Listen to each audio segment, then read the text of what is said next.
करते हैं मीडिया के कर्मियों का और जितने भी हमारे संगठन खाप पंचायतों के लोग आए हैं, सभी का जितने भी यहाँ पहुँचे समर्थन के लिए हम सब का धन्यवाद करते हैं, क्योंकि ये लड़ाई एक कुश्ती को बचाने के लिए नहीं लड़ी जा रही है। भारत की बेटियों की लड़ाई लड़ी जा रही है, भारत की बेटी को बचाने की लड़ाई लड़ी जा रही है। और सबसे पहले मैं मीडिया को बताना चाहूँगा, कुछ लोग हमारे आंदोलन को एक बदलने का प्रयास कर रहे हैं, एक अलग दिशा में ले जाने का प्रयास कर रहे हैं। तो मैं आप सभी को बोलता हूँ कि हम इस चीज़ का खंडन करते हैं। हम सिर्फ यहाँ न्याय की लड़ाई लड़ने के लिए आए हैं, भारत की बेटियों की लड़ाई लड़ने के लिए आए हैं। तो इसमें बहुत सारे लोग ऐसे गुजरे हैं जो आंदोलन है इसको भड़काऊ करने की कोशिश कर रहे हैं। तो ऐसा कुछ नहीं है, यहाँ सिर्फ कुश्ती को बचाने के लिए आए हैं। और जो लोग हमारा समर्थन कर रहे हैं यहाँ पे, ये देश की बेटियों को न्याय दिलाने के लिए आ रहे हैं यहाँ पे, ना कि यहाँ कोई राजनीति रोटी सेकने के लिए आ रहे हैं। क्योंकि राजनीति नहीं, बेटियों की इज्जत पहले है, राजनीति बाद में आती है, सारी चीजें बाद में आती है। जब बात बेटी की इज्जत और सम्मान की होती है तो सबसे पहले वो चीज होती है, ना कि राजनीति। इस पे राजनीति आप लोग ना करें तो अच्छा है। मैं आप सभी को यही बताना चाहूंगा, ये खिलाड़ियों का आंदोलन है, भारत की बेटियों को बचाने का, न्याय दिलाने का आंदोलन है। इसको दूसरी दिशा ना दे, इसको किसी राजनीतिक पकड़ से ना जोड़े। मेरा थोड़ा सा गला खराब है, तो मतलब मैं जितना बोल सकती हूँ उतना बोलने की ट्राई कर रही हूँ। आज ब्रजभूषण का एक बयान आया है कि हम नेशनल नहीं खेलना चाहते। मैं आपको स्पष्ट कर देना चाहती हूँ, अगर आप मीडिया कर्मी लोग जो भी बोलेंगे सर्टिफिकेट दिखाने को, मैं वो भी दिखाने को तैयार हूँ। मैं 2009 से मैं रेसलिंग कर रही हूँ। पहला कंपटीशन में जब रेसलिंग का किया था 2009 में मैंने स्टार्ट किया था, तब से लेके आज तक मैंने 4 नेशनल स्किप किए हैं।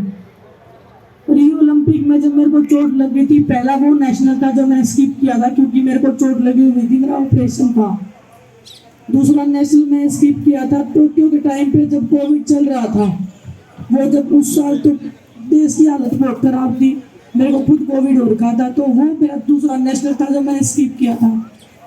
तीसरा नेशनल टोक्यो ओलंपिक्स के बाद में जो मैं हारी थी, उसके बाद में मैं मेंटल स्टेट बहुत बुरी थी और मेरे को बहुत ज़्यादा परेशान करके इस स्थिति में लेके जाया गया था कि मैं एक दिन ऐसा हो रहा था कि मैं कभी भी मर सकती हूँ, खुद के साथ में कुछ भी कर सकती हूँ, इसी पोजीशन पे मैं बिठा रखी थी।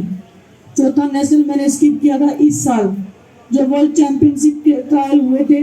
मैंने इतना रिक्वेस्ट किया था कि सर वर्ल्ड चैंपियनशिप के ट्रायल मत लीजिए, क्योंकि वो 10 दिन पहले वर्ल्ड चैंपियनशिप ओलंपिक के बाद में बहुत बड़ा कॉम्पिटिशन होता है। 10 दिन पहले हमारे ट्रायल लिए गए, 1 महीने में 3 बार 4 बार हमने वेट कम किया। वर्ल्ड चैंपियनशिप में मैं गई, मैंने मेडल जीता, लेकिन मेरे को इंजरी हो गई थी, नी में सीरियस इंजरी थी। डॉक्टर ने 2 महीने का बिल्कुल रेस्ट बोला था। एक चौथा नेशनल वो था जो मैंने स्किप किया है। मेरी लाइफ में मैंने 2009 से 2023 आज आ गया है, 14 साल हो गए रेसलिंग करते हुए, 4 नेशनल स्किप किए हैं, 10 नेशनल में खेली हूँ। परमपिता परमात्मा पूरे देश के आशीर्वाद से आज तक मैं हिंदुस्तान में ऐसा मेरे को पूरा दिन देखना नहीं पड़ा है कि मेरे को हार का मुंह देखना पड़े, और मैं चाहूँगी कि मुझे कभी ऐसा दिन ना देखना पड़े। एज ए एथलीट मैं बहुत मेहनत करती हूँ, मेरा परिवार मेरे लिए बहुत सपोर्ट करता है, आज तक करता आया है, पूरा देश बहुत दुआएं देता है। जब मुझे इंजरी होती तो पूरा देश रोता है, लोग आके बताते हैं कि बेटा उस दिन हम बहुत रोए थे। तो बहुत मेहनत करती हूँ, बहुत मान सम्मान की ज़िंदगी हम जीते हैं। पहले भी नेशनल खेलते आए हैं, आगे भी नेशनल खेलेंगे। हमारे जितने भी खिलाड़ी हैं जो मेहनत करते हैं, सब डिजर्व करते हैं और सभी का हक है, मेरा भी हक है, सभी का हक है। मैं कोई चैंपियन एथलीट नहीं हूँ, ना मैं बोलूँगी कि मैं बहुत बड़ी खिलाड़ी हूँ। मेरे से बड़े बड़े खिलाड़ी हैं, इस हिंदुस्तान में भी हैं और पूरे देश में और पूरी दुनिया में हैं। उसेन बोल्ट है हमारे, बजरंग मेरे से बड़ा खिलाड़ी है, ये भी ट्रायल देके जाता। तो मेरी तो औकात ही क्या है कि मैं बोलूँ कि मैं बिना नेशनल खेले, बिना ट्रायल दिए मैं जाऊँ। ऐसा कभी कोई ऐसी सिचुएशन नहीं हुई है कि मैंने हिंदुस्तान में पहले नहीं जीता, उसके बाद में मैं विदेश में गई हूँ। कोई भी एक टूर्नामेंट, अब ब्रजभूषण से बोलिए कि एक कागज वो सामने रख दें कि विनेश का उस टाइम पे ट्रायल नहीं हुआ था और बाकी सबका ट्रायल हुआ था और विनेश तब ओलंपिक्स में गई थी। आप लोग जो बोलोगे वो मैं करने को तैयार हूँ। कोई भी खिलाड़ी देश से बड़ा नहीं है, देश के खिलाड़ियों का सम्मान जरूरी है, वो सम्मान की लड़ाई हम लड़ रहे हैं बस। तो मैं आपको बस वही स्पष्ट कर रही हूँ कि जो नेशनल की बात वो कर रहे हैं, जो रूल बदलने की, वो बेबुनियाद है, झूठी है। हर तरह से वो हमें ब्रेक करने की कोशिश कर रहे हैं, लेकिन वही है जो मैं बोल रही हूँ आपको। ये बात नेशनल खेलने की नहीं है, बात सेक्सुअल हरासमेंट की है, भारतीय बेटियों की है।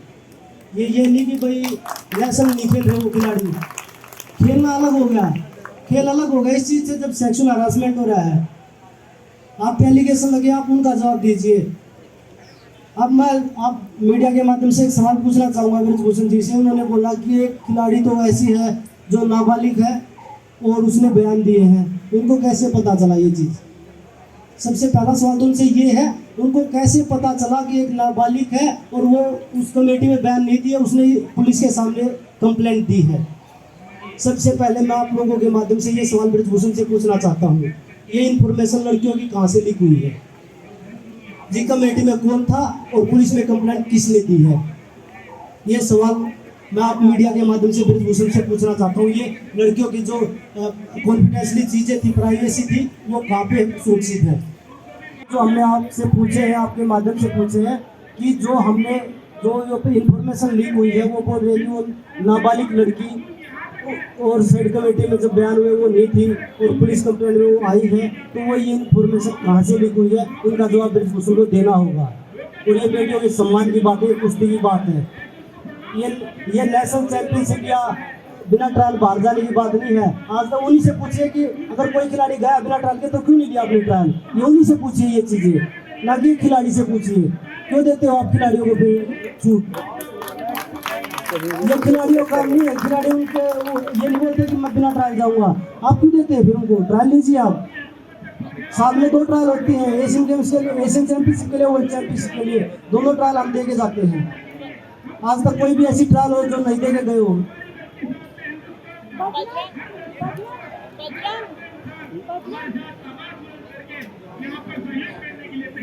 देखिए, रात को यहाँ पर हम 12 साढ़े 12 बजे लाइव भी आए थे कि यहाँ पे बिजली काट दी गई पुलिस प्रशासन द्वारा, पानी है, खाना है, अंदर नहीं आने दे रहे।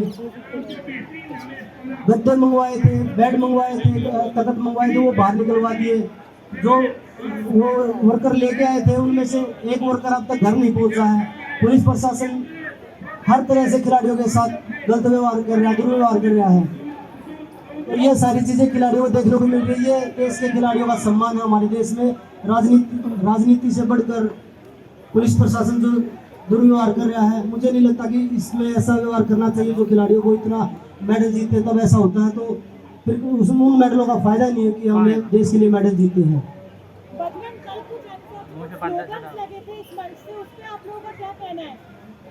किसी यहाँ पे मच्छर इतनी ज़्यादा है कि ना चाहते हुए भी वो काट ही लेते हैं। हम पूरी कोशिश करते हैं कि ऐसा ना हो, लेकिन अगर लाइट नहीं है, पूरा दिन हम थका रहे हैं और वही आप लोगों से बात कर रहे हैं, तो वो थोड़ा सा खाना पीना अच्छे से नहीं हो रहा है। सुविधाएं हमारे पास इतनी थोड़ी हैं, मच्छर काट रहे, इतने ज़्यादा मच्छर होते हैं। रात को 12 साढ़े 12 बजे तक आप लोग भी इधर रहते हो, इंटरव्यू करते हो।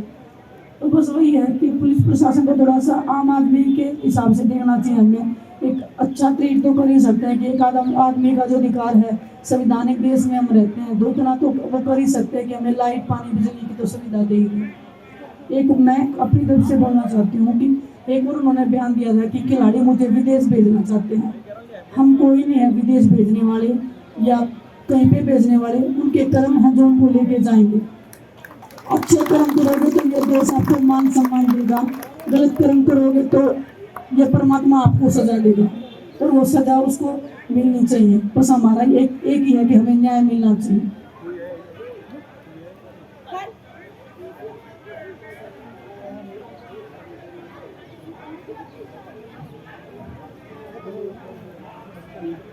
देखिए मैम, आशीर्वाद की बात मैं आपको बताती हूँ। हकीकत में जब हम नहीं देते थे, मेरी शादी थी, मैं कार्ड नहीं दे रही थी, सामने से बोला अब मेरे को कार्ड नहीं दोगे।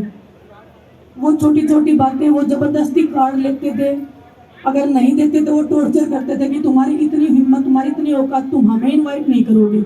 ये उनके शब्द होते थे। हमारी मजबूरी थी, हमें रेसलिंग करना था। हम आज भी इसी बात पर नहीं है कि बोल रहे आप इतने साल क्यों लगे बोलने में, हमारी मजबूरियां थी, नहीं बोल पाए हम। आज हम बोले हैं, आप सुनिए, हमें न्याय दिवाइए, हमारी यही दरकार है, हमारी यही है, आप लोगों से रिक्वेस्ट है। और एक बात और मैं बताना चाहूँगा, ब्रिजभूषण ने अपने बयान में एक और चीज़ बोली है कि हर 1 महीने बाद 2 महीने बाद एक नई लड़की ले आते हैं, हम नहीं लेके आते हैं।